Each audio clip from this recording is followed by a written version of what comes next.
आइए चलते हैं अपने नेक्स्ट क्वेश्चन 8.6 की तरफ। What is a thermometer? Why mercury is preferred as a thermometric substance? इस क्वेश्चन में आपसे पूछा गया है कि थर्मोमीटर है क्या और मर्करी को ही क्यों प्रेफर किया जाता है एज अ थर्मोमेट्रिक सब्सटेंस। तो सबसे पहले आप थर्मोमीटर को बता दें कि thermometer is a device which is used to measure the temperature of a body. ठीक है, अब इसमें बात आती है कि मर्करी को ही क्यों प्रेफर किया जाता है। उसकी बहुत सारी रीजंस हैं, मैं आपको सारे रीजन बताता हूँ। ठीक है जी, क्योंकि मर्करी जो होता है वो विजिबल होता है। ठीक है, पहला reason, it should be visible. इसके अलावा जो हमारे पास उसका यूनिफॉर्म थर्मल एक्सपेंशन होता है, यानी कि उसके अंदर कोई एब्रप्ट चेंज नहीं आता जब भी हम टेम्परेचर को चेंज करते हैं। इसके अलावा हमारे पास मर्करी का जो फ्रीजिंग पॉइंट होता है वो काफ़ी लो होता है।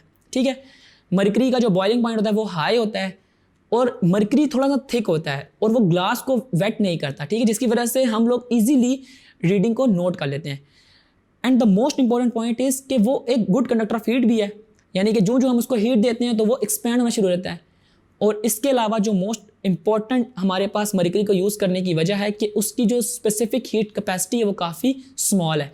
जब भी आपसे इस तरह का क्वेश्चन पूछें तो आपने इसमें 6 के 6 या जितने भी पॉइंट्स मैंने आपको बताए हैं वो इसमें लिखने हैं और शुरू में बताना है कि व्हाट इज थर्मोमीटर में, कि ये वो डिवाइस है जिससे हम लोग टेम्परेचर को मेजर कर सकते हैं।